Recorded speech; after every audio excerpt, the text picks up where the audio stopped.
Very good morning, student. Students, today we'll start chapter 6 of civics, rural administration. Okay तो rural means होता है बेटा गांव ग्रामीण, और एडमिनिस्ट्रेशन मीन्स होता है वहां का संचालन करना. ठीक है, तो आपको याद रखना है रूरल मीन्स गांव ग्रामीण एरिया. ठीक है, in this chapter we will start about the introduction. First of all देखो, आप देखते हो रूरल एरिया में, यहाँ मैंने कुछ पिक्स देखी हैं, दिखाओ. देखो आप यहाँ पर पिक्स देखोगे बच्चों, तो इस रूरल एरिया में आपको ये देखो, है ना. आपने गांव देखे, गांव में लोगों का मेन ऑक्यूपेशन क्या होता है? खेती करना होता है. वहाँ खेत होते हैं बहुत सारे. ठीक है, खेती करना होता है, फसल उगाना होता है. ठीक है, लेकिन इन खेतों को या फसलों को, खेतों को कभी इन खेतों की बाउंड्री नहीं होती. यहाँ कोई वॉल्स नहीं खड़ी होती कि ये आपका खेत है, ये मेरा खेत है, ये किसी और का खेत है ना. ये पेड़ों के हिसाब से इन्हें बांट दिया जाता है. तो मेन जो वहाँ का काम है वो है एग्रीकल्चर करना. ठीक है, तो जमीन जो लैंड है, लैंड पे एग्रीकल्चर होती है. ठीक है, और आपने देखा यहाँ कोई बाउंड्री बनी है नहीं, यहाँ सिर्फ एक ये पगडंडी सी बनी हुई है. ऐसे ही जो आपके खेत होते हैं, फील्ड होते हैं, उनका डिस्ट्रीब्यूशन होता है. ठीक है, और ये जो चीज होती है वो लोगों के लिए बहुत इंपॉर्टेंट होती है. मीन्स जमीन जो होती है वो बहुत ज्यादा लोगों के लिए इंपॉर्टेंट होती है.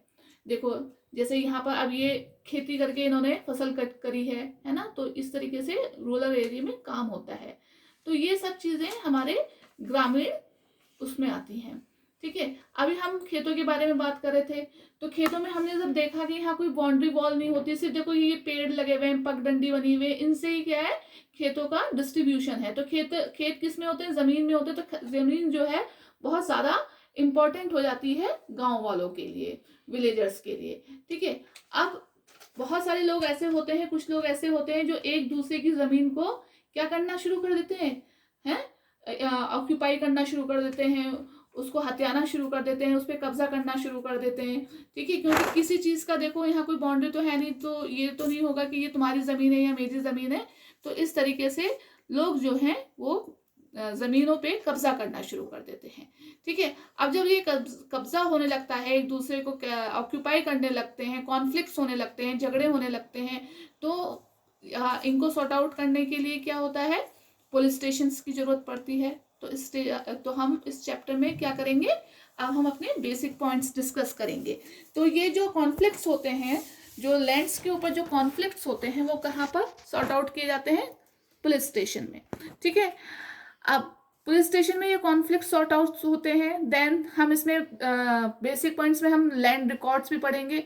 जहाँ लैंड रिकॉर्ड्स मीन्स जहाँ जमीनों के बारे में जिनकी उनके रिकॉर्ड्स रखे जाते हैं कि ये जमीन किसके नाम पर है, इसका कितना एरिया है, इसमें कौन सी फसल उगाई जाती है, ये सारा जो लैंड होता है, लैंड रिकॉर्ड्स में इन सब चीजों को मेंटेन किया जाता है.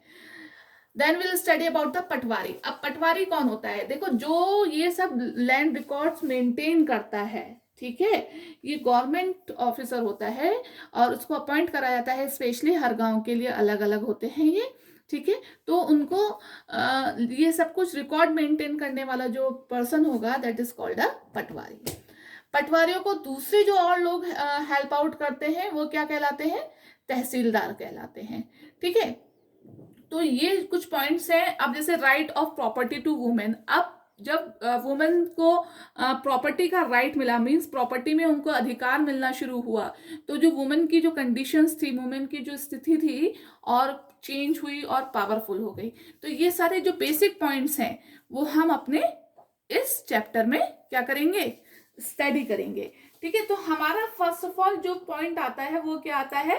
पुलिस स्टेशन आता है. आप सबने पुलिस स्टेशन देखा हुआ है? देखो, I show you one picture of the police station here also. ठीक है, तो पुलिस स्टेशन में क्या होता है? देखो, every police station has an area that comes under it control. Her police station का अपना एक एरिया होता है. ठीक है, जो उसके अपने कंट्रोल में आता है. ठीक है, जैसे आपका डोईवाला है. ठीक है, डोईवाला का जो एरिया है वो उसका पर्टिकुलर कोई एक पुलिस स्टेशन होगा. ठीक है, वो एरिया जो है उस पुलिस स्टेशन के कंट्रोल में होगा. तो all person in that area can report cases और inform the police about any theft. Theft means होता है बेटा धमकी.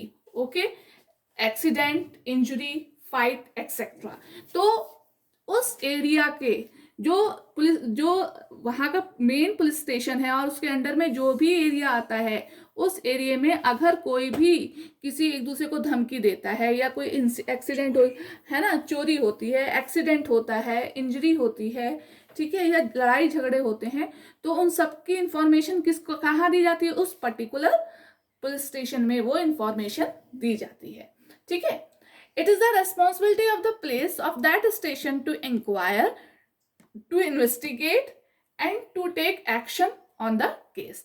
अब ये उस पुलिस स्टेशन की रेस्पॉन्सिबिलिटी होती है, ठीक है। वहां के पुलिस की रेस्पॉन्सिबिलिटी क्या होती है, वहां की पुलिस की रेस्पॉन्सिबिलिटी होती है कि उस केस को वो इंक्वायर करे, मतलब उसकी इंक्वायरी करे, खोजबीन करे, इन्वेस्टिगेट करे उसको, और सही तरीके से उस पर एक्शन ले, मीन्स उस पर जो भी कार्यवाही करनी है उसको करी जाए, ठीक है।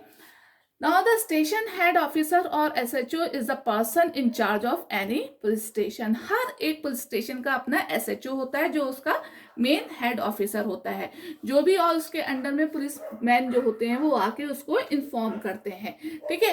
तो ये था कि अगर हमारे गांव में या हमारे गांव में किसी तरीके के भी से जमीन से रिलेटेड कोई भी लड़ाई झगड़ा होता है या कोई भी प्रॉब्लम्स क्रिएट होती हैं, तो सबसे पहले वहां के लोग कहाँ जाते हैं, पुलिस स्टेशन जाते हैं, और हर एक पुलिस स्टेशन का अपना पर्टिकुलर एरिया होता है। तो उस पुलिस स्टेशन के एरिया में जो भी केसेस होंगे वो वहां उस पुलिस स्टेशन में इंक्वायर किए जाएंगे, ठीक है। Now the second point is that maintenance of land record, ठीक है। हमने पॉइंट करा था लैंड रिकॉर्ड्स का। लैंड रिकॉर्ड्स में मैंने आपको बताया था, लैंड रिकॉर्ड्स में वो रखा जाता है कि ये जमीन किसके नाम है, कब करी गई, कितना एरिया इसमें है, इसमें कौन सी फसल उगाई जाती है, कौन इसका ऑनर है, किसने कब इसको बेचा, ये सब जो है वो सब लैंड रिकॉर्ड्स में लिखा जाता है। Measuring land and keeping land records and updating them is the main work of patwari. अब देखो हमने पटवारी की बात करी थी, तो ये सब काम करता कौन है, मतलब मेजरिंग लैंड, लैंड की नपाई, कीपिंग लैंड रिकॉर्ड्स, हर तरीके से लैंड से रिलेटेड जो भी रिकॉर्ड्स होते हैं, किसके नाम की है, कौन उसका ऑनर है, कितनी बड़ी है, कब उसको बेचा गया, कब खरीदा गया, ये सब जो काम करता है वो कौन करता है, पटवारी करता है, ठीक है। तो ये आप टर्म याद रखना, हुज पटवारी, ठीक है। And what are the main responsibility of patwari. The patwari is known by different name in a different state. अब देखो इंडिया में बहुत सारे स्टेट हैं, ठीक है, तो हर स्टेट में पटवारी को अलग अलग नाम से जाना जाता है। सम ऑफ देम नेम्स आर लेखपाल, कहीं इसको लेखपाल कहा जाता है, ठीक है, लेखपाल कहते हैं कहीं इसको, कहीं कॉन्गो, ठीक है, कहीं उसको कर्मचारी कहा जाता है, ठीक है, और कहीं इसको विलेज ऑफिसर कहते हैं, ठीक है। तो इस तरीके से हर डिफरेंट स्टेट में पटवारी को अलग अलग नामों से जाना जाता है। Each patwari is responsible for group of village. हर जो पटवारी होता है वो अपने ग्रुप, विलेज ग्रुप के लिए रेस्पॉन्सिबल होता है, मीन्स उसको एक पर्टिकुलर विलेज मिला होता है जिसके लिए वो रेस्पॉन्सिबल होता है, ठीक है। तो ये तो अभी एक स्मॉल इंट्रोडक्शन था स्टूडेंट चैप्टर का, because this video is going on Wednesday. तो वेनसडे आपका नॉन सबमिशन होता है, 18th है, बहुत 18th नवंबर है उस दिन, बहुत सारे बच्चे आउट ऑफ स्टेशन भी होंगे, तो most of you will not attempt this video also. तो सिर्फ ये मैंने एक न्यू चैप्टर स्टार्ट करना था, that's why I have given a very small video this time, ठीक है। ये वीडियो मिस मत करना because it's the introduction of your chapter, okay. In next upcoming video which will come on Saturday video I will upload the revision of your unit 2 chapters। तो उस video में मैं आपको क्या करूंगी, यूनिट 2 में जो आपके सिलेबस के जो चैप्टर है उसका छोटा छोटा सा आपको रिवीजन करवाऊंगी, ठीक है। And I will tell you in that video that how you will attempt the question paper, okay. जो आप लोग बहुत कंफ्यूज रहते हो और सही तरीके से उसको नहीं करते हो, ठीक है। तो ये जो आपका चैप्टर सिविक्स का जो चैप्टर 6 है, रूरल एडमिनिस्ट्रेशन है, ये इसकी एक फर्स्ट वीडियो है जिसमें इंट्रोडक्शन है। अब जब इसकी जो नेक्स्ट वीडियो आएंगी, इस चैप्टर से रिलेटेड जो वीडियो आएंगी वो आपके एग्जाम्स के बाद आएंगी, ठीक है। तो आपको ये ध्यान रखना है कि इस जो इंट्रोडक्टरी वीडियो है उसको मिस नहीं करना है, और अपकमिंग वीडियो जो रिवीजन वर्कशीट की वीडियो है उसको भी आपको मिस नहीं करना, ओके स्टूडेंट्स, तो कोई भी अगर क्वेरी होती है related to this introduction video, you can ask to me in WhatsApp group. Okay, thank you, have a nice day.